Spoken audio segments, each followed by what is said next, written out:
Olá, bom dia para você. Seja bem-vindo a esta edição do Jornal da Record. O Brasil entra em recessão técnica com a queda do PIB pelo segundo trimestre seguido. E o auxílio emergencial terá mais 4 parcelas de R$ 300. Agora, no Jornal da Record.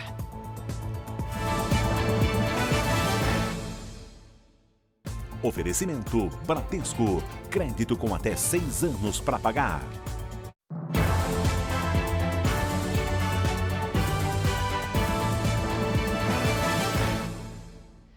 A gente começa hoje com o PIB brasileiro, que teve um tombo recorde no último trimestre. O número foi divulgado agora há pouco pelo IBGE. Entre abril e junho, a queda foi de quase 10%. No primeiro semestre, o PIB agora acumula queda de 5,9% em relação ao mesmo período do ano passado. Esse resultado revela que a atividade econômica no Brasil voltou ao mesmo nível de 2009.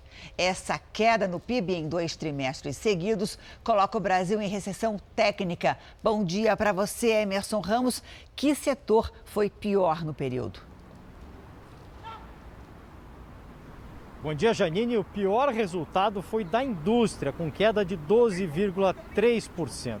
Os serviços, que incluem o comércio, tiveram um tombo de 9,7%. Efeito das medidas de isolamento social, com fechamento de lojas. As incertezas da pandemia afetaram o consumo das famílias, que caiu 12,5%. Os números da indústria, dos serviços e do consumo foram os piores desde 1996.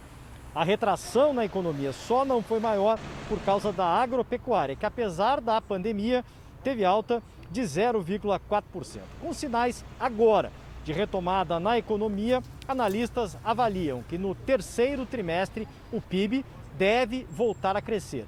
E assim, Janine, tirar o país da recessão técnica, que é o que todo mundo espera. Todo mundo espera, o Brasil e o mundo também, né, Emerson? Olha só. Na Europa, pela primeira vez em 4 anos, a zona do euro teve deflação. Vamos até Lisboa com a Ana Paula Gomes. Boa tarde para você, Ana Paula. Qual foi o índice?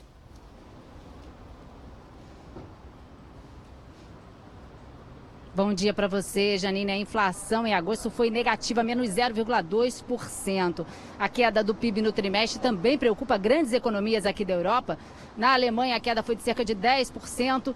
No Reino Unido, despencou mais de 20% e retração também na França, de cerca de 14%. Todos sentem o baque da pandemia. Até países menores, como Portugal, calculam aí os prejuízos históricos. E fora da Europa, a economia dos Estados Unidos também teve queda do PIB de cerca de 9%. Janine. Obrigada, Ana Paula. Bem-vinda de volta das férias. Bom trabalho para você. O auxílio emergencial foi estendido por 4 meses, ou seja, até o fim do ano, mas o valor caiu para R$ 300 por mês. Bom dia, Renata Varandas. Foi um consenso entre a equipe econômica e o Congresso, né?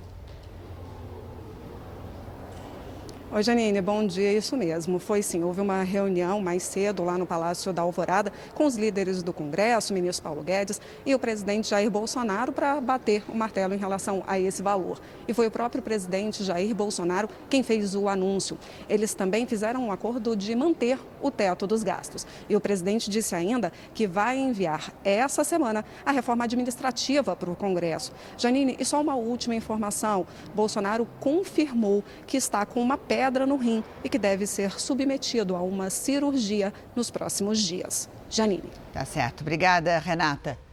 E chega ao fim a investigação do Ministério Público do Rio sobre a movimentação financeira no gabinete de Flávio Bolsonaro quando ele ainda era deputado estadual. A investigação, que está sob sigilo, foi enviada ao Procurador-Geral de Justiça do Rio, Eduardo Gucem. Uma reunião virtual na Câmara dos Deputados deve definir o futuro da deputada Flor de Lis, acusada de ser a mandante do assassinato do marido, o pastor Anderson do Carmo. Bom dia para você, Felipe Batista. O que já se sabe sobre isso? Oi, Janine, muito bom dia. Olha, 2 questões são analisadas nessa reunião neste momento. Uma delas é a abertura de um processo por quebra de decoro parlamentar da deputada Flor de Lis. A outra é uma autorização para que o Conselho de Ética possa fazer essas reuniões de forma virtual. Tudo isso pode levar à cassação do mandato da deputada. E se isso acontecer, ela perde o foro privilegiado e aí sim pode ser presa pelo assassinato do marido Anderson do Carmo. O assassinato, ou a investigação do assassinato aqui no Rio, já foi encaminhada para a Câmara dos Deputados em Brasília e está nas mãos do presidente da casa, Rodrigo Maia. Janine. Vamos aguardar agora o resultado. Obrigada, Felipe. E chega ao fim essa edição, eu volto logo mais com outras informações de Brasil também no mundo. Eu espero você. Até lá.